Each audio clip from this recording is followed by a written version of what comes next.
Alors, c'est toute la planète qui est réunie à Paris du 30 novembre au 11 décembre pour la conférence des parties sur les changements climatiques, la COP 21. Les 195 pays, en plus de l'Union européenne, tentent de trouver un accord qui devra entrer en vigueur en 2020 pour remplacer le protocole de Kyoto.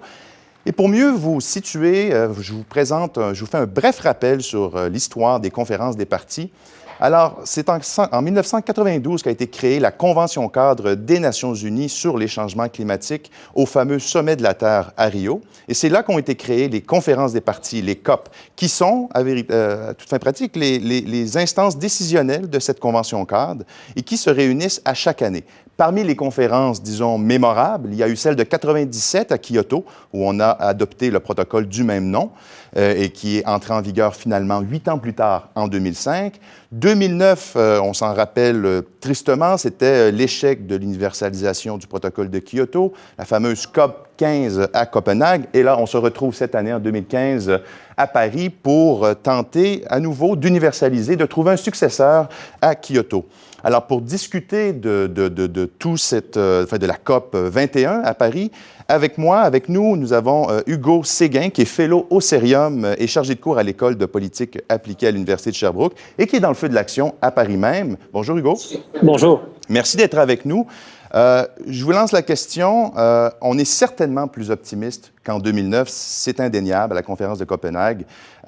Mais quel est le niveau d'optimisme exactement? Est-ce qu'on est très, très optimiste, modérément optimiste, ou même là, c'est un peu exagéré?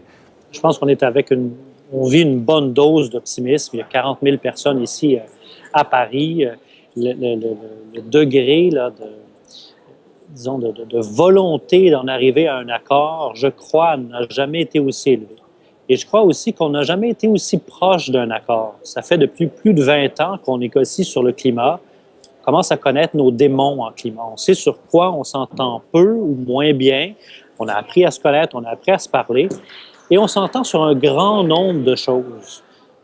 Moi, ce qui me plaît à regarder, c'est ce sur quoi on s'entend.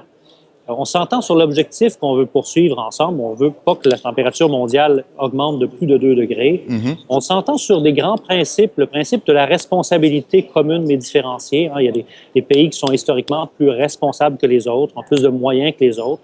Un objectif aussi moral. Les pays les plus vulnérables doivent être appuyés dans leur transition et dans leur lutte au changement climatique par les pays qui ont davantage de ressources. On s'entend sur ces grands enjeux-là. Maintenant, il reste évidemment des enjeux très, très spécifiques sur lesquels on tente de trouver les mots. Mais oui, on en est là. On n'est pas... On ne se voit pas foncer dans un mur ici à Paris, comme c'était le cas à Copenhague. Oui. Et de façon générale, l'objectif, vous l'avez dit, c'est 2 degrés. Or, selon les cibles que se sont fixées jusqu'à présent les différents pays, on n'arriverait pas à limiter le réchauffement climatique à 2 degrés. Donc, de quelle profondeur est le fossé et est-ce que c'est possible de le remplir? Bien, pour l'instant, nous n'arrivons pas aux 2 degrés selon les calculs qui ont été effectués sur la base des engagements sur la table. Et c'est la première fois, plus de 150 pays sont arrivés ici à Paris avec des engagements de réduction des émissions de gaz à effet de serre. Et ça, c'est une première? C'est une première parce que sous le régime Kyoto, ce n'était que les pays industrialisés qui devaient amener à la table des objectifs de réduction. Cette fois-ci, on dit en anglais « all parties ». Toutes les parties doivent mettre la main à la pâte, mais selon leurs capacités respectives. Donc, ça, c'est du jamais vu. On n'y arrive pas cette fois, on n'y arrivera pas cette fois à Paris. L'attente par rapport à Paris, c'est pas d'arriver aux 2 degrés, c'est de se donner un cadre d'action pour le prochain siècle, pour le siècle, pour le 21e siècle. Mm-hmm. C'est un traité qui ne se veut pas là, fixé dans le temps, c'est un traité sur plusieurs décennies. Donc, on est plus réaliste d'une certaine façon, on est plus réaliste qu'à Copenhague, on y va de façon incrémentale, on accepte que ça ne sera pas... un grand chelem dès aujourd'hui. On devra se réunir prochainement pour à nouveau refixer les cibles, n'est-ce pas? On accepte que le traité, la plupart des pays du monde, les différents niveaux de gouvernance à travers le monde n'attendent pas le grand traité à Paris pour agir. Le monde est en mouvement et, je le prétends, les négociations climatiques internationales sont en retard sur ce qui se passe sur le terrain. Qu'est-ce que vous voulez dire? Bien, il y a 150 pays qui sont en mouvement, qui mettent en œuvre déjà des plans de réduction d'émissions de gaz à effet de serre. Mhm. Il y a des technologies qui arrivent sur le marché, il y a des flux financiers qui suivent les technologies, notamment au niveau des nouvelles formes d'énergie à faible émission de carbone. Il y a des désinvestissements des énergies de carbone vers les énergies renouvelables, des clean tech qui apparaissent. L'action, il y en a partout. Il y en a partout si on veut la regarder. Maintenant, il n'y en a pas assez et ça prend de plus en plus de pression pour qu'il y ait suffisamment d'actions sur la table. Maintenant, Paris, c'est ça son objectif, c'est d'encadrer l'action de tout le monde au cours des prochaines décennies et d'envoyer un signal politique par lequel il est clair que les pays ne reculeront pas et iront toujours de l'avant. Alors, quand je disais il n'y en a pas suffisamment à Paris, une des clauses les plus importantes dans la négociation, c'est une clause qu'on appelle la clause cliquet, c'est-à-dire une clause qui force les parties à revenir à chaque 5 ans et à en remettre sur la table toujours davantage jusqu'à ce que le compte y soit. D'accord. Et d'ailleurs, ça prend quand même un accord. Il faut en arriver à un certain consensus. Qui est à surveiller parmi les pays? Lesquels sont les plus ambitieux et lesquels, à l'inverse, sont, disons, les trublions ou ceux qui sont les plus loin du consensus, si on veut? Je ne le verrais pas comme ça. Moi, je ne le définirais pas comme ça. Chaque pays arrive à la table, je pense, de bonne foi. Hein? C'était peut-être pas le cas toujours. À Copenhague, c'était certainement pas le cas. Mais tout le monde arrive à la table avec en tête la défense de leurs objectifs nationaux dans un contexte où on veut trouver un accord international. Hein? Donc, il y a des enjeux très, très importants. L'enjeu de financement, par exemple, qui finance les pays les plus vulnérables à s'adapter au changement climatique et à transitionner vers une économie verte.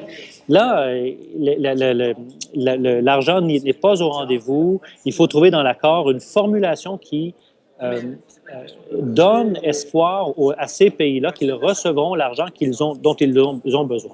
Oui, là, et là-dessus, c'est important de le rappeler, on parle d'un fonds vert de 100 milliards de dollars par année, n'est-ce pas?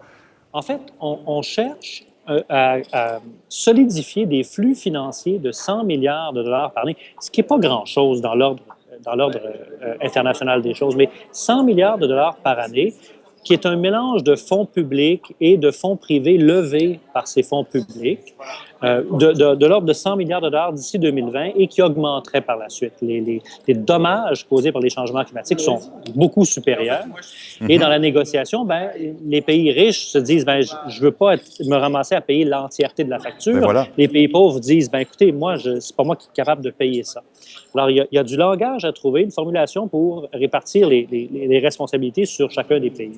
Et c'est pas facile. C'est pas facile de trouver la bonne façon de le faire.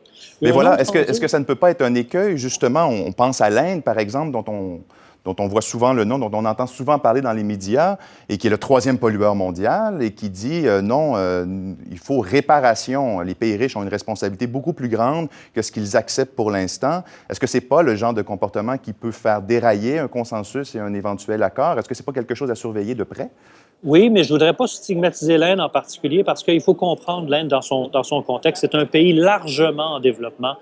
Ça a beau être un pays en émergence, une économie émergente, ça n'a pas du tout la même trajectoire de richesse ou d'industrialisation que la Chine. Non. Donc, l'Inde se perçoit vraiment comme un pays à un niveau très faible d'industrialisation. Et ce que l'Inde craint par-dessus tout, c'est que l'accord international stoppe net sa capacité de croître et de créer de la richesse pour sa population qui émerge, qui cherche à s'enrichir ou à sortir de la pauvreté. Et l'Inde cherche justement à protéger sa capacité de croître et à ne pas être contrainte.